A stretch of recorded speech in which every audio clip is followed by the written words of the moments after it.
The Quran refers to the argumentative tendencies of human beings. More than anything else, man is argumentative. Some people do not argue in order to weigh different ideas. All they have is a worldly desire for confrontation. In arguments of this kind, nobody tries to evaluate the other side's arguments and discover the truth. They merely seek to impose their own ideas and put down the other party. That is why a worldly argument is carried on in a loud voice and with tense facial expressions, and may even sometimes turn violent. The most irrational of all is the way that some people argue about subjects they have no knowledge of at all. Our attention is drawn to this subject in a verse. You are people arguing about something of which you have no knowledge. Why do you argue about something of which you have no knowledge? God knows, you do not know.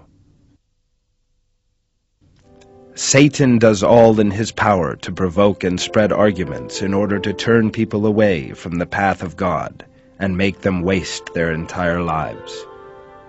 He portrays controversy as something pleasant and attractive.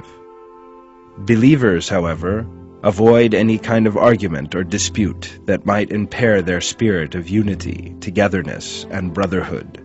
No believer ever seeks to hold his own desires above his brother's, because he is not arrogant and therefore has no need to engage in such facile behavior as blindly defending an idea simply because it belongs to him. When a devout believer has a difference of opinion with another, he sets out his own opinion but listens very carefully to that of the other party, and then abides by the good words commanded in the Quran. In other words, he abides by the truth, in the light of the judgment expressed in the Quran. He will not insist if his own opinion is mistaken. He is always conciliatory and open to advice, because he knows that advice will benefit believers. And remind them, for truly the believers benefit from being reminded.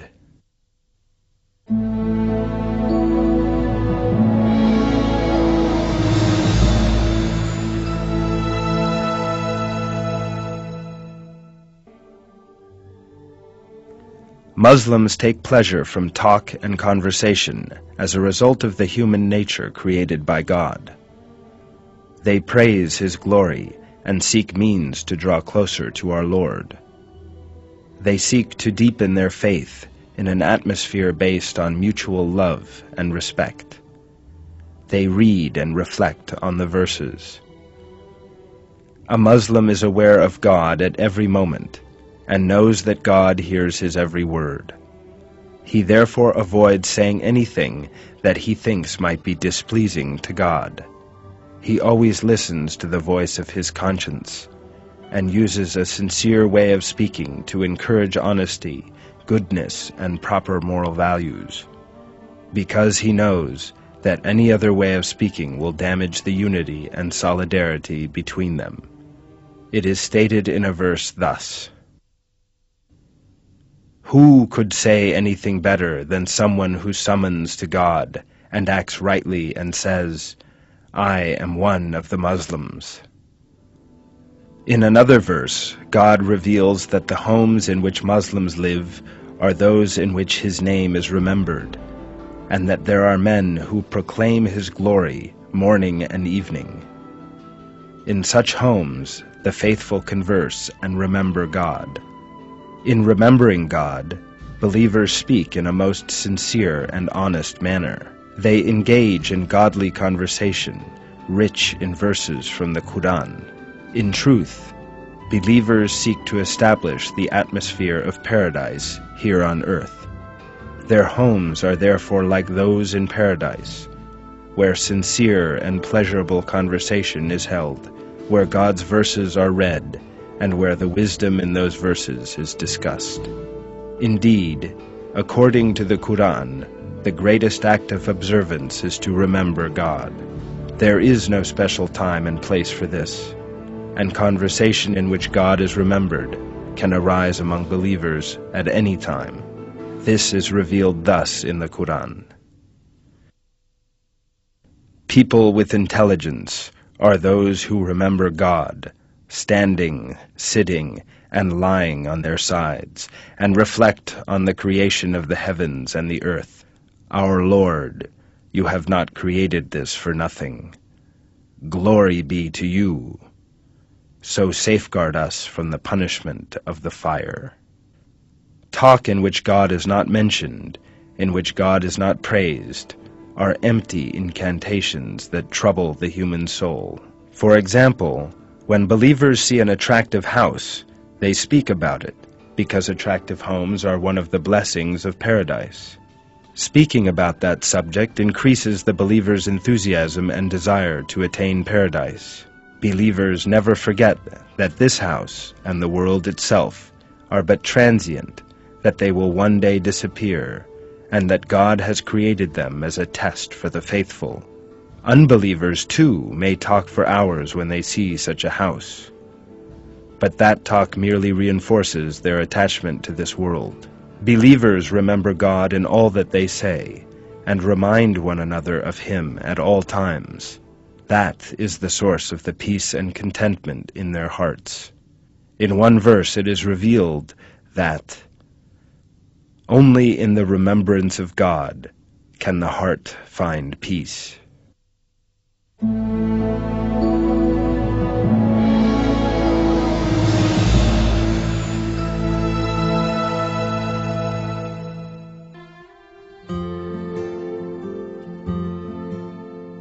God has revealed in the Quran that there is a deep bond of affection and compassion among people. Thus, having this concept of friendship, believers aspire to eliminate all factors likely to cause trouble for one another, and to create a peaceable and comfortable environment. They are aware that their brothers are weak servants of God like themselves. They acknowledge that they are apt to make mistakes, to commit errors of memory, or to be forgetful. Therefore, they are never seized by feelings of anger or mercilessness, and compassionately encourage one another to do good. Believers show their compassion by encouraging one another to engage in such deeds as would be most likely to earn God's blessing. They know that true compassion requires supporting one another in such a way as to become people worthy of the garden. In that respect, they do their best to make up for each other's mistakes and shortcomings. Such cooperation is also what God and Quranic morality enjoin. The limits of such cooperation is specified in the Quran as follows: help each other to goodness and heedfulness. Do not help each other to wrongdoing and enmity. Heed God. God is severe in retribution.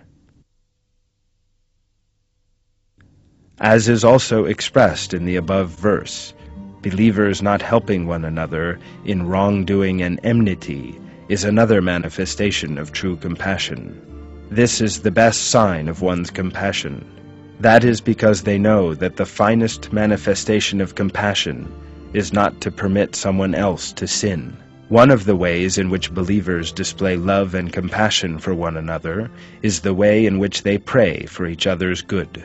Whatever they wish for themselves, they also ask for on behalf of other believers. Furthermore, their understanding of compassion is so noble that they ask for better things for other believers.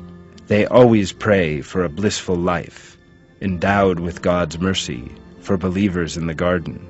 They call upon God and ask Him to improve the morality of themselves and their brothers, to protect them from evil deeds, to forgive them